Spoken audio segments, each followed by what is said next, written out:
Di ko na ano yung lasa. Parang, di ko alam, parang tama lang yung lasa niya eh. Hindi siya yung malasa talaga. Kamusta yung chicharong bulaklak? No comment. Mas ano pa talaga dun sa natikman ko sa Naga. So okay pa yung chicharong bulaklak dun tapos yung lechon kawali. If i-compare natin. Isa rin ako sa mga taong gustong-gusto makapunta sa Diwata Pares Overload. Kaso nga lang, wala tayong magagawa dahil nandito lang tayo sa probinsya, sa Naga City. Hindi naman tayo makakain doon since nasa Manila yun. Kaya ano pa magagawa natin? At finally, makakatikim na rin tayo na ito ngayon dahil nasa Manila na tayo. Since nasa Manila naman tayo, ay why not puntahan rin natin yung Diwata Pares Overload na yun. Kung masarap nga ba o hindi. Kasi marami rin nagsasabi na hindi daw masarap. Marami rin nagsasabi na masarap daw. Tsaka buti na lang meron akong kaibigan na nasa Manila rin. Kaya inalok na rin natin siya kung gusto niya sumama. Magdiwata Pares na tayo mamaya. O basta see you mamaya. Dapat 5 PM. G na yan. Sige. Sige. 4 alis na ako dito. Sige. O G na yan. Diwata Pares tayo Nag-move it pala ako pupunta doon dahil yun lang yung tumanggap sa mga bookings ko. Dahil maulan nung time na to. At tanging move it lang yung tumanggap kahit maulan. At ang location nga nito ay 36 Morningstar DR, Quezon City, 1100 Metro Manila. Or basta kahit ilagay nyo na lang siya sa Move It or sa Joyride, lalabas rin yan. After ilang minuto, nakarating na rin dito sa Quezon branch ng Diwata Pares. Basta. Ayan na. At eto na nga pala yung tropa natin. At kanina pa pala ito naghihintay. Sa sobrang tagal mo, parking attendant na ako dito. Ba't ano bang usapan? Sabi mo 5, sakto. Dapat 5 PM. G na yan. Anong oras na? Ano oras na? 1:36. Umaga pa naman.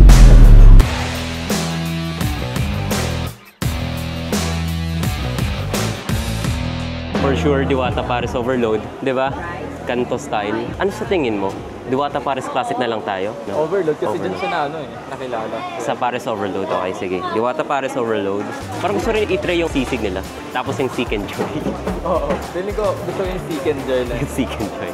Grabe, ang laki At eto na nga yung mga i-orderin namin dito. Isang fried chicken. Diwata Fried Chicken. May tag 100 kami, sir. Dalawa palang klase na ito. What do you mean po 100? Pero medium size. Anong kinaiba ng medium size? Sa sizing ka? Oo. Yan yung medium. Kasi ito yung large. Okay, sige, ito na po, 120. Ako din. Babayaran na lang kita. Parang narinig ko na yan. Oy! Parang narinig ka na yan. Dapat kayo manilibre sa akin, kaka-graduate mo lang. Diwata Sisig. Ito sisig. Sisig, masarap din po. Libre mo na ako yan. Sige. Sisig. Libre mo na ako yan. Oo. Yan. I don't have any choice naman. Ano naman to? Heart. Alam mo kung bakit heart? Bakit? Kasi mahal kita. Lalagyan tayong sabaw. Sabaw, ang alin? Mayonnaise ata. Ay, ilalagay pa yung kayo mayonnaise, no? Ay, hindi na. Ganito palang sisig dito. Walang mayonnaise. At higit sa lahat, ang Pares Overload di Diwata. Dalawang Diwata Pares Overload po. Ito talaga ang gustong-gusto ko matikman bago ako umalis ng Manila. Oo, tinatry namin eh. Sabi ko bago umuwi ng probinsya. Oo. At may binigay nga pala yun sa amin na parang papel na kung saan para makuha namin yung libreng soft drinks. Yan 7-up na lang. Right. Here we go. At oo, lahat ng in-order namin ay only rice tapos may libre pang soft drinks.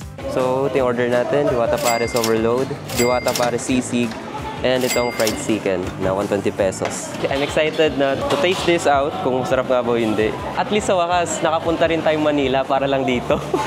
G na tayo. Let's G. O, syempre, bago tayo kumain, mag-pray muna. Amen. First bite? Mayos ka. Ano? Ito yung honest review. Like legit yung honest review mo sa first bite. Yung nga, first, yung goods naman siya, tapos yung sabaw. Goods naman. Talaga yung sabaw. Goods naman. Tikman natin, first bite tayo dito. Lechon kawali. Actually, isa rin ang lechon kawali sa nagpapasarap sa Pares. Okay naman. Pero sa lechon kawali nila, hindi ko na ano yung lasa. Parang, hindi ko alam, parang tama lang yung lasa niya eh. Hindi siya yung malasa talaga. Nakaka-overpower. Mas masarap pa yung isang natikman comparison dun sa Naga. Pagdating sa lechon kawali. Okay. Tapos ito naman yung, yung chicharong bulaklak.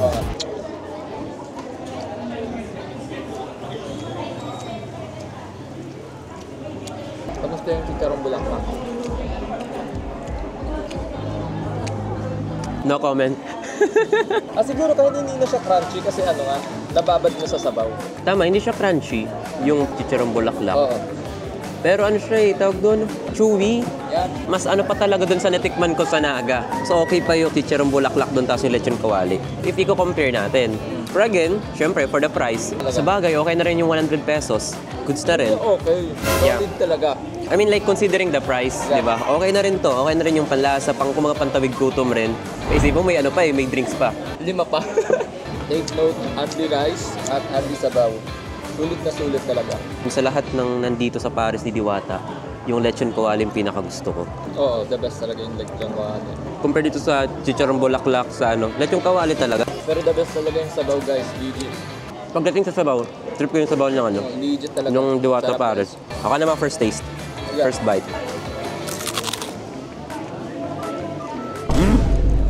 Sarap. Parang may kalasa siya. Hindi ko ma-explain kung anong fast food chain ba yun. Pero may kalasa siya fast food chain na manok. Tsaka tinan mo, crispy talaga yung manok, yung fried chicken. Size check. Malaki. Tawag ng crispy talaga yung manok. Juice. Actually, itong manok talaga masasabi kong sulit na sulit tong manok eh. 120 pesos. Solid. Anli rice pa. Hindi lang only rice, meron pang kasamang soft drinks. Ano ba yung honest review ko dito? Kasi yung chicken talaga, all-time favorite yun. Kahit anong luto, kaya wala akong masabi. Alam mo nga, busog na tayo, tapos niya meron pang sisig na hindi natitikman. Namamroblema na ako kung paano ko ito ubusin. Ako din. Busog na ako. Bago ba naman sa pumunta dito, kumain ako ng pizza. Kumain na ako bago pumunta dito. O, alam nyo na kung anong tawag sa amin. Tanga. Pagdating sa sisig, ang gusto ko sa sisig, yung may mayonnaise. Kaya yan, curious ako kung ano talaga lasa nito na walang mayonnaise. Well, Bart, pwede ng pampulutan ko na ng beer. Tama. Oh, pwede na. Pero may kulang talaga siya para sa akin. Nung natikman ko, actually okay na siya, pampulutan gano'n. Pero may kulang yung mayonnaise. Yun yung hinahanap-hanap ko talaga sa sisig. Saan ka nakakuha ng baso? Sorry, di kita Tapos ako, di mo kinuha na ng baso. Ang galing naman. Grabe, sa sobrang dami namang in-order, hindi ko alam kung paano ko ito ubusin. Busog na ako ngayon. Ang dami pang mga laman netong pares. Pero in fairness guys yung chicken, no need na talaga may sauce kasi malasa na talaga siya. Tama. Pero syempre, mas maganda pa rin pag may sauce. Yung manok guys, solid talaga. Madami pala talaga yung in-order namin. Hanggang sa di na namin kayang maubos pa yung iba. Di na namin nakayanan na ubusin pa yung mga pagkain dito. I know na mali, pero di na talaga namin kaya pa na ubusin. Grabe, kapogi talaga. Oh. Sa fried chicken pa lang kasi ay sob na sa laki. Dinagdagan pa ng Paris Overload na puro lechon kawali at chicharon bulaklak. Ang importante naman talaga dito ay nabusog kaming dalawa ni Kuya. Kaya masasabi ko rin naman na worth it siya. Pero mas trip ko talaga dito yung fried chicken ni Diwata. At pagdating nga naman sa Paris Overload, ay okay naman yung kanyang lechon kawali. Though inconsistent lang naman yung ibang lasa.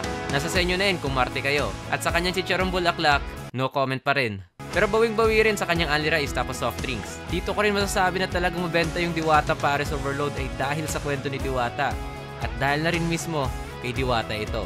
So after ng ilang minuto ng pag-uusap namin ni Kuya, ito na lang yung natitira sa akin, yung balat ng manok. Hindi ko alam kung kakainin ko pa to, hindi na, siguro hindi na. Tsaka Kuya, tinan mo, meron pa tayong kanin na isa. Yun lang. Tapos may sisig pa dito. Ipapa-take out na lang ata to. Take out na lang natin to. Tapos ito, tingnan mo, hindi pa rin nauubos. Siyempre, diet ako guys. Paras tayong diet eh. Naubos ni Kuya yung tatlong 7-up. Oh, hindi Ikaw yung nakaubos ng tatlong 7-up ha. Talagang inano mo eh, sinulit mo naman. Sulit natin. Ubusin natin. Yung sa akin nga, pangalawang kalahati ko pa lang to. Grabe, nakakabusog. Sulit kasi nakakabusog, di ba? Solid talaga kasi libre mo. Sabi naglibre. Sino nagsabi yung libre? Sa akin yung pera. Ayan, ako na naman. 500 yan. Lahat-lahat. Ito na. Keep the Aside na lang. Aside na lang. Pwede ba? Asir. About sa food naman, ano yung masasabi mo about sa food? Like overall view mo sa food? 10 over 10. Bakit naman 10 over 10? Gusto ko lahat. Sarap talaga. Pag tinikpan yun. Halatang cloud chaser tong kasama ko eh. 10 over 10? 10 over 10? They actually guys for me like nasa 7.5 over 10. Actually di ko trip yung chicharong bulaklak yung Diwata Pares. I mean it's good pero di ko trip. Mas trip ko yung yung lechon kawali actually. Yung lechon kawali yung nagbuhat ng lasang sarap. Pero may times rin na inconsistent yung lasa ng lechon kawali. Pero most of the time may lasa siya. Also yung sabaw, masarap rin yung sabaw nun. Pagdating naman sa manok, kamusta yung manok? Fan ako ng manok kaya gusto ko yung manok. Wala akong masabi. Masarap talaga. Tapos ito pa, pagdating sa manok, doon ko talaga masasabi na 10 out of 10. And like considering the only rice, tapos considering nyo meron kayong libreng soft drinks, and ang laki pa nung manok, ang laki talaga, like sa personal, ang laki. Recommend ko yung fried chicken ni Diwata. Pagdating sa sisig, what's your thought? Papulutan lang siya. Nothing special, pero goods na din siya. Para sa akin, yun talaga eh, parang may kulang eh. Kaso nga lang, ang problema lang, walang mayonnaise. Alright guys, so yun lamang. I hope you guys enjoy sa video natin or sa vlog natin about sa Diwata Paris Overload. And syempre, shoutout rin dito sa kasama natin na napaka-pogi, na taong pa-pogi talaga oh. Subscribe and follow nyo yung Facebook page ko and YouTube channel. Like this video. Mwah, mwah.